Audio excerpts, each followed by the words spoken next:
Hello बच्चों, आज हम 8th क्लास के अंतर्गत चैप्टर नंबर 6 इतिहास में उपनिवेशवाद और शहर नामक चैप्टर पढ़ेंगे, जिसमें एक शाही राजधानी की कहानी है। तो हमारे चैप्टर का नाम है colonialism and the city, the story of an imperial capital. अब क्या है ये? जैसा कि आपने पिछले अध्यायों में पाठों में पढ़ा कि औपनिवेशिक शासन के अंतर्गत अंग्रेजों ने भारतीय क्षेत्र पर किस प्रकार अपना दबदबा कायम किया, उसी की एक कहानी है कि उन्होंने दिल्ली की तरफ आने का प्रयास किस लिए किया। जैसा कि अब इस चैप्टर के अंतर्गत आप पढ़ेंगे। ब्रिटिश सत्ता की स्थापना के बाद गांवों का जीवन किस तरह बदलता गया था, इसी समय शहरों में क्या हो रहा था, इसका जवाब इस बात पर निर्भर करता है कि हम किस तरह के कस्बे या शहर की चर्चा करते हैं। जैसा कि पश्चिमी विश्व अर्थात यूरोपीय क्षेत्र में ज़्यादातर भागों में आधुनिक शहर औद्योगिकरण के साथ सामने आए थे। ब्रिटेन में लीड्स और मैनचेस्टर जैसे औद्योगिक शहर 19वीं और 20वीं शताब्दी में तेजी से फैले, क्योंकि बहुत सारे लोग नौकरी, मकान और अन्य सुविधाओं की उम्मीद में इन शहरों की तरफ आ रहे थे। तो जैसे जैसे लोग शहरों की तरफ आते हैं तो वहाँ शहरीकरण होता है। शहरीकरण जैसे कि अर्बनाइजेशन, शहरीकरण, जब लोग किसी क्षेत्र विशेष से एक जगह आकर बसने की प्रक्रिया प्रारंभ कर देते हैं और नए नए उद्योग स्थापित होने के कारण वो रोजगार की भी संभावनाएं तलाशने लगते हैं, तो उसे शहरीकरण कहते हैं। दूसरा है विशहरीकरण, डी अर्बनाइजेशन। इसका मतलब है कि लोग जब किसी क्षेत्र को छोड़कर दूसरी जगह को जाने लगते हैं और वह पहला बसा बसाया क्षेत्र वीरान होने लगता है, तो उसे विशहरीकरण कहते हैं। ऐसे ही एक प्रेसिडेंसी क्या है? जो एक वह शासकीय क्षेत्र होता है जो किसी विशेष बड़े क्षेत्र पर यहाँ से शासन प्रक्रिया को सक्रिय किया जाता है, सुचारू रूप से उस पर वहाँ कार्य किया जाता है, वहाँ पर व्यवस्थाएं बनाई जाती हैं, उसे प्रेसिडेंसी कहते हैं। जैसा कि भारत में अंग्रेजों ने तीन स्थानों को प्रेसिडेंसी बनाया था, कलकत्ता में, बम्बई में और मद्रास में। ये तीनों ऐसे शहर थे जहाँ से भारत पर इन लोगों ने अपने शासन स्थापित और व्यापारिक चौकियों पर नजर बनाई थी, अपने व्यापार पर नजर रखी थी और शासन प्रक्रिया को सुचारू रखा था। अब इसके अंतर्गत जैसे इस प्रक्रिया में शहरों का, जैसे कि मैंने अभी बताया, विशहरीकरण, शहरीकरण, प्रेसिडेंसी, ये किस प्रकार प्रभावित हुए या कैसे ये व्यवस्थित हुए। इसमें how many Delhi's before new Delhi, इसके अंतर्गत एक उदाहरण हमारे सामने आता है कि नई दिल्ली से पहले और कितनी दिल्लियां थी। यानी कि जो आज हम आधुनिक समय में दिल्ली का रूप देख रहे हैं, पहले ऐसा नहीं था। यह लगभग 14 बार बसी और 14 बार उजड़ी है। अब इसमें क्या है कि 18वीं सदी के आखिर में कलकत्ता, बम्बई और मद्रास का महत्व शहरों के रूप में जैसा कि बढ़ता चला गया, इसी के साथ दिल्ली को आधुनिक भारत की राजधानी के रूप में हम देखते हैं। क्या आपको मालूम है कि यह शहर 1000 साल से भी ज़्यादा समय तक राजधानी रह चुका है? इस दौरान इसमें छोटे मोटे अंतराल भी आते रहे हैं। यमुना नदी के बाएं किनारे पर लगभग 60 वर्ग मील के छोटे से क्षेत्रफल में कम से कम 14 राजधानियां अलग अलग समय में बसाई गई हैं। अब इन राजधानियों में क्या नगर राज्य दिल्ली में घूमने पर इन सारी राजधानियों पे अवशेष देखे जा सकते हैं। इन सारी राजधानियों में सबसे शानदार जो राजधानी शाहजहां ने बसाई थी, शाहजहानाबाद की स्थापना 1639 1639 में शुरू हुई। इसके भीतर एक किला महल और बगल में सटा शहर था। लाल पत्थर से बने लाल किले में महल परिसर बनाया गया था। इसके पश्चिम की ओर 14 दरवाजों वाला पुराना शहर था, जिसे चांदनी चौक और फैज बाजार की मुख्य सड़कें से जोड़ा गया था। वे सड़क इतनी चौड़ी थी कि वहां से शाही यात्राएं, शाही मीन्स जो राजाओं की यात्राएं, राजा एक स्थान से दूसरे स्थान पर जाते रहते थे, तो राजा यहाँ कर ही होकर निकलते थे, जिसे चांदनी चौक के बीचों बीच होकर यह सड़क जाती थी। और यह यात्रा चांदनी चौक के बीचों बीच नहर भी देखी जा सकती थी। इसके बाद शाहजहां के समय दिल्ली सूफी संस्कृति का एक अहम केंद्र हुआ करती थी। यहाँ कई दरगाह, खानकाएं और ईदगाहें थीं।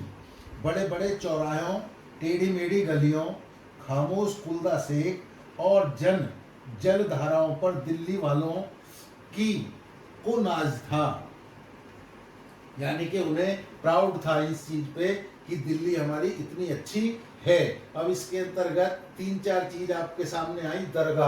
दरगाह क्या होती है? जहां सूफी संत को दफनाया जाता था और उनकी कब्र बनाई जाती थी, जहां पर उनका एक मकबरा भी बनाया जाता था, उसे दरगाह कहते थे। दूसरा आया खानकाह। खानकाह क्या होती है? जहां यात्रियों के लिए विश्राम करने का एक स्थान बनाया जाता था, जिसमें वो विश्राम करते थे। वहां पर विभिन्न प्रकार के क्रियाकलाप किए जाते थे, धार्मिक क्रियाकलाप होते थे, नृत्य होता था, रस होता था। इन सारी क्रियाओं के लिए एक स्थान होता था खानकाह। ईदगाह क्या होता था? एक इनका प्रार्थना स्थल होता था जो खुला होता था। उसमें ये सब मुस्लिम लोग अपनी नमाज अदा करते थे, त्योहार करते थे और प्रार्थना जिसे कहते हैं, प्रार्थना का दूसरा नाम है नमाज, किया करते थे और उपदेश दिया करते थे अपने धर्म से संबंधित। कुलदा से एक ऐसा रास्ता होता था जो आगे जाकर बंद हो जाता था, उसे कुलदा से कहते थे। अच्छा, अब आए एक मीर तकी मीर ने कहा था दिल्ली के बारे में, क्योंकि जब दिल्ली का निर्माण हुआ था और दिल्ली को शाहजहां ने बसाया था, तो उसकी बसावट को देखकर एक कवि ने, मीर तकी मीर था उसका नाम, कि दिल्ली की सड़कें महज सड़कें नहीं हैं, वे तो किसी चित्रकार की एल्बम के पन्ने हैं, ये कहा था। लेकिन यह भी आदर्श शहर नहीं था। इसमें क्या था? अमीर और गरीब के बीच फासला बहुत गहरा था। हवेलियों के बीच गरीबों के असंख्य कच्चे मकान होते थे। शायरी और नृत्य संगीत की रंग बिरंगी दुनिया आमतौर पर सिर्फ मर्दों के मनोरंजन का एक साधन थी।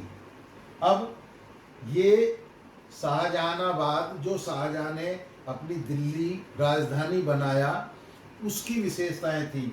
दूसरा चीज आया the making of new Delhi, नई दिल्ली का निर्माण। अब नई दिल्ली जो बनाई गई वो किसके द्वारा बनाई गई, क्यों बनाई गई? इसमें क्या था कि 1803 यानी कि 1803 में अंग्रेजों ने मराठों को हराकर दिल्ली पर नियंत्रण हासिल कर लिया था। क्योंकि ब्रिटिश भारत की राजधानी कलकत्ता थी, इसलिए मुगल बादशाह को लाल किले के महल में रहने की छूट मिली हुई थी। आज हमारे सामने जो आधुनिक शहर दिखाई देता है, यह है 1911 में तब बनना शुरू हुआ था जब दिल्ली ब्रिटिश भारत की राजधानी बन गई थी। इसके अंतर्गत कई चीज आती हैं हमारे सामने, जैसे डिमोलिशन, एक पास्ट, एक अतीत का ध्वंस। अतीत कहते हैं जो बीत गया, भूतकाल। उसमें क्या था? 1857 में 1857 के बाद दिल्ली के हालात दूसरे औपनिवेशिक शहरों से काफ़ी अलग थे। मद्रास, बम्बई या कलकत्ता में भारतीय और अंग्रेजों की बस्तियां अलग अलग होती थी। भारतीय लोग काले इलाकों में और अंग्रेज लोग श्वेत यानी कि सुसज्जित गोरे इलाकों में रहते थे। 1824 1824 में दिल्ली कॉलेज की स्थापना हुई थी, जिसकी शुरुआत 18वीं सदी में मदरसे के रूप में, मदरसा कहते हैं स्कूल, जो विद्यालय होता था उसे मदरसा बोला जाता था।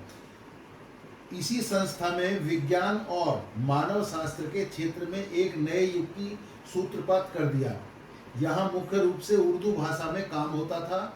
बहुत सारे लोग 1830 से 1830 टू 1857 की अवधि के दिल्ली पुनर्जागरण मीन्स कहते हैं, इसका शाब्दिक अर्थ यह होता है कि कला और ज्ञान का पुनर्जन्म अर्थात दोबारा जन्म लेना। यह शब्द ऐसे दौर के लिए इस्तेमाल होता है जब बहुत बड़े पैमाने पर रचनात्मक गतिविधियां होती हैं, अर्थात लोगों में परिवर्तन आता है। अब आए हम जब 1857 के बाद यह सब कुछ बदल गया। उस साल हुए विद्रोह के दौरान विद्रोहियों ने बहादुर शाह जफर को विद्रोह का नेतृत्व संभालने के लिए मजबूर कर दिया। 4 महीने तक दिल्ली विद्रोहियों के नियंत्रण में रही, अर्थात जो सैनिक मेरठ से, आपने पिछले चैप्टर में पढ़ा, जो मेरठ से बहादुर शाह जफर को बादशाह घोषित किया था, तो वो टाइम था केवल 4 महीने। उन 4 महीनों में दोबारा अंग्रेजों ने आकर दिल्ली पर नियंत्रण स्थापित कर लिया था। जब अंग्रेजों ने शहर पर दोबारा नियंत्रण हासिल कर लिया तो वे बदले और लूटपाट की मुहिम पर निकल पड़े। प्रसिद्ध शायर गालिब उदास मन से इन घटनाओं को देख रहे थे। 1857 में दिल्ली की तबाही को उन्होंने इन शब्दों में व्यक्त किया, जब गुस्साए शेर मीन्स अंग्रेज तो शहर में दाखिल हुए तो उन्होंने बेसहारों को मारा, घर जला डाले। न जाने कितने औरत मर्द आम और खास 3 दरवाजों से दिल्ली से भाग खड़े हुए और उन्होंने छोटे छोटे समुदायों तथा शहरों के बाहर मकबरों में पनाह ली। इसके बाद में अंग्रेजों ने बहादुर शाह जफर को देश से निकाल दिया। अंग्रेजों ने उन्हें बर्मा, जो म्यांमार, भेज दिया गया। उनका दरबार बंद कर दिया, कई महल गिरा दिए गए, बागों को बंद कर दिया गया और उनकी जगह अपने सैनिकों के बैरकें बना दी। बैरक में सैनिक टुकड़ियां उन्होंने वहां पर बना दी थी। अंग्रेज दिल्ली के मुगल अतीत को पूरी तरह से भुला देना चाहते थे। किले के इर्द गिर्द का सारा इलाका साफ कर दिया गया। वहाँ के बाग, मैदान और मस्जिदें नष्ट कर दी गई। मस्जिदों को या तो नष्ट कर दिया गया या उन्हें अन्य कामों के लिए इस्तेमाल किया जाने लगा। जैसे जीनत अल मस्जिद को एक बेकरी जहाँ पर आप देखते हो विभिन्न प्रकार के बिस्किट, फैन वगैरह बनते हैं, उसे बेकरी कहते हैं, उसमें तब्दील कर दिया गया, यानी कि उसमें परिवर्तित कर दिया गया। जामा मस्जिद में 5 साल तक किसी को नमाज की इजाज़त नहीं मिली और नहरों को पाटकर समतल कर दिया गया। रेलवे की स्थापना करने और शहर को 4 दीवारी के बाहर फैलाने के लिए 1870 के दशक में शाहजहानाबाद के पश्चिमी दीवारों को तोड़ दिया गया। अब अंग्रेज उत्तर की तरफ विकसित हुए विशाल सिविल लाइंस इलाके में रहने लगे। अब दूसरी चीज आती है प्लानिंग ए न्यू कैपिटल, एक नई राजधानी की योजना। उन्होंने कैसे की उसकी जानकारी सुने। अतीत को या जब 1857 की बगावत के बाद उन्होंने यहाँ बहुत सारे शानदार आयोजन किए।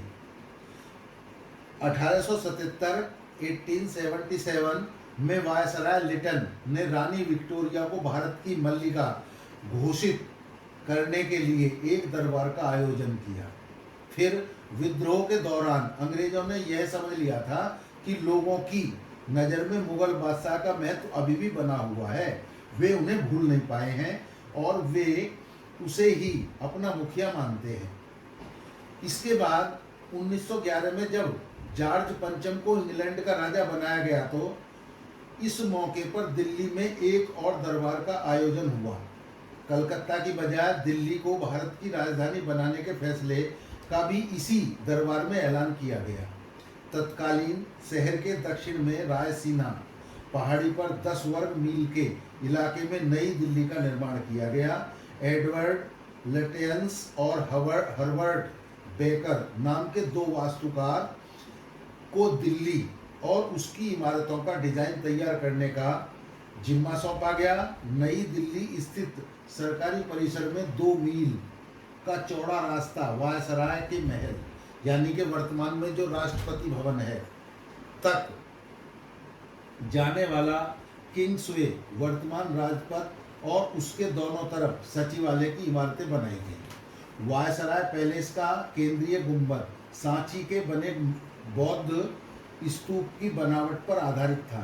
लाल भुरभुरे पत्थर और नक्काशीदार जालियों की प्रेरणा मुगल वास्तुशिल्प से ली गई। इसी वास्तुकारों ने इस बात का ख्याल रखा कि वायसराय का महल शाहजहां की जामा मस्जिद से भी ऊंचा हो।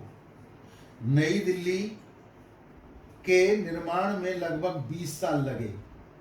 नई दिल्ली में चौड़ी सीधी सड़कों और विशाल परिसरों के बीच बड़ी बड़ी इमारतों की कल्पना की गई थी।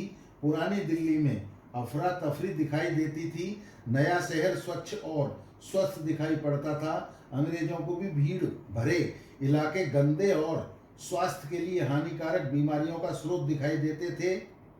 इसलिए नई दिल्ली में बेहतर जलापूर्ति, गंदगी के निकास और नालियों की पूरी तरह अच्छी व्यवस्था तैयार की गई। इसे ज़्यादा हरा भरा बनाया गया और वहाँ रहने लायक सभी प्रकार की सुख सुविधाएं प्रदान की गईं। अब आया life in the time partition. Life in the time partition यानी कि विभाजन के समय जीवन। जब दिल्ली का विभाजन किया गया तो उस समय लोगों का जीवन या वहाँ की जो आज की पृष्ठभूमि है, कितनी समानताएं और असमानताएं थीं। अब 1947 में भारत के विभाजन से नई सीमा के दोनों तरफ आबादी बढ़ी। इसका नतीजा यह हुआ कि दिल्ली की आबादी बढ़ गई, रोजगार बदल गए और शहर की संस्कृति बिल्कुल भिन्न हो गई। दिल्ली में हजारों लोग मारे गए और उनके घर लूट कर जला दिए गए। दिल्ली में पाकिस्तान जाने वाले मुसलमानों की जगह पाकिस्तान से आए सिख और हिंदू शरणार्थियों ने ले ली। शाहजहानाबाद में लावारिस मकान पर कब्जे के लिए शरणार्थियों के झुंड घूमने लगे। उस समय दिल्ली शरणार्थियों का शहर बन गई थी। दिल्ली की आबादी में लगभग 5 लाख की वृद्धि हो गई, जबकि ज्यादातर लोग पंजाब से आए थे। वे शिविरों, स्कूलों, फौजी बैरकों और बाग बगीचों में आकर रहने लगे। उनमें से कुछ लोग खाली पड़े मकानों पर कब्जा का मौका देखते रहे और मौका लेते ही उस पर अपना कब्जा करने लगे। बहुत सारे लोग शरणार्थी बस्तियों में रहने लगे। लाजपत नगर और तिलक नगर जैसी बस्तियां इसी समय की बसी हुई हैं। इसके बाद दिल्ली आए नए लोग ग्रामीण भूस्वामी, वकील, शिक्षक, व्यापारी और छोटे दुकानदार। विभाजन ने उनकी जिंदगी और उनके व्यवसाय बदल दिए थे। फेरी वालों, पाटरी वालों, बढ़ई और लुहारों के तौर पर उन्होंने नए रोजगार अपनाए। इसमें से बहुत सारे नए व्यवसायों में काफी सफल भी रहे। पंजाब से आई विशाल टोलियों ने दिल्ली का सामाजिक परिवेश पूरी तरह बदल दिया था।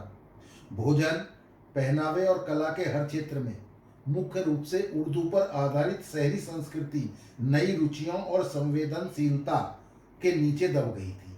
अर्थात जो मुगलों की परंपराएं थीं वो प्राय ध्वस्त यानी कि खत्म होती जा रही थी। अब आया इनसाइड द ओल्ड सिटी, पुराने शहर के भीतर क्या था उसकी जानकारी। Number 1, the declines of havelis, हवेलियों का पतन, इसका मतलब है। अब ये कैसे हुआ? अब पुराने शहर के बारे में क्या है कि जो पुराने शहर यानी कि शाहजहानाबाद का क्या हुआ, अतीत में मुगलों के जमाने की प्रसिद्ध नहरों से घरों में न केवल पीने का ताजा पानी आता था बल्कि दूसरे घरेलू जरूरतों का भी पानी मिल जाता था। लेकिन क्या हुआ कि यहाँ की जो अंग्रेजों ने व्यवस्थाएं अव्यवस्था में कन्वर्ट कर दी। कैसे कि जैसे नहरों को तोड़ दिया, जो बावड़ी और कुएं थे उनको भी उन्होंने ध्वस्त कर दिया, क्षतिग्रस्त कर दिया। ऐसे में आबादी लगातार इस शहर की बढ़ रही थी, तो टूटी फूटी नहरें इस तेजी से बढ़ती आबादी की जरूरत को पूरा नहीं कर पा रही थी, जिससे कि लोग परेशान थे। तथापि उसी समय नई दिल्ली के इलाके में निकासी व्यवस्था पर लाखों रुपए खर्च किए गए। अब हवेलियों का पतन यानी कि the decline of the havelis. अब 17वीं और 18वीं शताब्दी में मुगल कुलीन वर्ग भव्य हवेलियों में रहता था। 19वीं शताब्दी के मध्य का नक्शा देखने पर दालान और झरनों वाली भव्य इमारतें थीं। एक हवेली में बहुत सारे परिवार रहते थे। खूबसूरत फाटक के भीतर जाने पर हवेली के अंदर आप एक खुले अहाते में पहुंच जाते थे। इसके चारों तरफ मेहमानों और कारोबारियों के लिए सार्वजनिक कमरे बने होते थे, जिनका सिर्फ पुरुष ही इस्तेमाल करते थे। भीतरी दालान और कमरे परिवार की औरतों के लिए होते थे। हवेली के कमरों का कई कामों के लिए इस्तेमाल होता था। उनमें फर्नीचर बहुत कम होता था। इन विशालकाय इमारतों को संभालने की हालत में अब जब उनका ब्रिटिश शासन वहां स्थापित हो गया तो वो इसे संभालने के लिए या मरम्मत करने की स्थिति में नहीं रहे, और फलस्वरूप क्या हुआ कि हवेलियां बंटने लगी, उनके हिस्सों को बेचा जाने लगा। हवेलियों के जो हिस्से सड़क पर खुलते थे वहां दुकानें या गोदाम बनने लगे। कुछ हवेलियां नए उभरते व्यवसायी वर्ग के नियंत्रण में चली गई। बहुत सारी उपयोग में न होने के कारण बेकार हो गई, यानी कि वो खंडर बनती चली गई। औपनिवेशिक बंगले इन हवेलियों में बिल्कुल अलग थे। ये बंगले एकल परिवारों के लिए बनाए गए थे, इसलिए उनमें एक मंजिल की ढलवा छत वाली इमारत होती थी। ये बंगले आमतौर पर 1 या 2 एकड़ के खुले स्थान पर बने होते थे। इनमें रहने, खाने और सोने के कमरे अलग थे।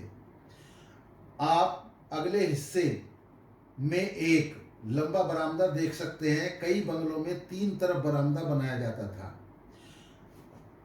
इसके बाद में नगर पालिका ने योजनाएं बनाई। क्या बनाई? दिल्ली को व्यवस्थित करने के लिए the municipality begins to plan, यानी कि नगर पालिका योजना बनाती है। क्या बनाती है? 1931 में जनगणना हुई थी। उस जनगणना से पता लगा था कि भयानक भीड़ है दिल्ली में। यहाँ प्रति एकड़ 90 लोग रहते थे, जबकि नई दिल्ली में प्रति एकड़ केवल 3 लोग ही रहते थे। अब पुराने शहर के बिगड़ते हालात के बावजूद उसका फैलना जारी रहा। पुराने शहर के निवासियों के लिए रॉबर्ट क्लार्क ने 1888 में लाहौर गेट सुधार योजना के नाम से एक विस्तार योजना तैयार की। उसके पीछे सोच यह थी कि यहाँ के निवासियों को पुराने शहर से अलग एक नए तरह के चौराहे बाजार की तरफ धकेला जाए। फिर उससे पुराने शहर को भीड़ से आज़ाद करने में कोई मदद नहीं मिली, नहीं की गई। यहाँ तक कि 1912 में भी इन नए स्थानों पर जलापूर्ति और निकासी की व्यवस्था बहुत खराब थी। दिल्ली सुधार ट्रस्ट का गठन 1936 में किया गया। इस योजना के तहत संपन्न लोगों के लिए दरियागंज दक्षिण जैसे इलाके बनाए गए। यहाँ पार्कों के इर्द गिर्द रिहायशी मकान बने।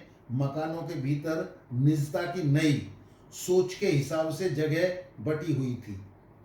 अब बहुत सारे परिवार या समूह साझा जगह पर नहीं रहते थे, बल्कि मकान के भीतर एक ही परिवार के रूप में सदस्यों के रूप में अलग अलग जगह होने लगी और रहने लगे। इसी तरह इस चैप्टर